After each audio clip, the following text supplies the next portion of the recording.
Hall of Famer Jack Youngblood is with us, sponsored by Blimpie. Now, I got Strahan over here saying that Subway's really good, but we happen to think Blimpie's pretty good, too. You're a Hall of Famer. You've got a better sandwich than he does. Strahan has no clue. He has no clue as to what we have here in the Blimpie sandwich. I mean, they talk about, calories and protein and all that stuff. He has no idea. We've got the best. We've got the best here. It's a Hall of Fame sandwich. Absolutely. Right? Absolutely. Jack, the Hall of Fame, just being a part of it. I mean, you come down here this week, and this is a Hall of Fame week when everybody's talking about it. Just how cool is that? It still gives me goosebumps, to tell you the truth. And I've been in since 2001, and I still have to blink every now and then and go, is this for real? Yeah. And then we come down and you develop the relationship with the guys, and that's the reason you come back. It's all about the relationships. It's not about a golf game, some charity golf outing. It's not about some dinner that you go to that you don't want to go to. It's about the relationships between the guys. There's such a uniqueness there.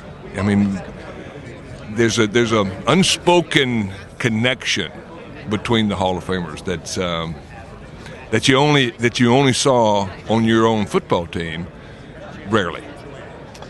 Now, you played against some great football teams, some great players, but this year you've got two of the better quarterbacks perhaps that have ever played in this game, right. Peyton Manning and Drew Brees. As you look at these two teams match up on Sunday, what do you think? The Colts are the favorite. Do you agree with that, and why? I agree because of Peyton, and because he will figure you out in about 2 series and then attack it. And I mean, that's been his forte for a number of years, and that comes from his daddy. That apple didn't fall far from the tree. Archie was a fantastic quarterback. He just didn't have any help around him. He had no supporting cast whatsoever. Peyton has, and the advantage has to go to Peyton because of that one element of his game. He knows the game of football. What do you like about the Saints? Well, they play hard. They play hard, and Drew has been awfully accurate, over the season. They play very hard on defense too, and I like what Greg has done there. He's got them playing at a higher level. They're not a bunch of superstars on defense, but they play at a high level. When we talked to you last year, the Cowboys were coming off a very disappointing end of their season, but it looks like they're a much better football team now. Now, you played against the old Dallas teams. Do you like this current Dallas Cowboys group and what Tony Romo's done? I do. I like Tony. I like the way he plays the game. He's not afraid to pull the trigger. Sometimes he shouldn't pull the trigger, but I like that style in my quarterback.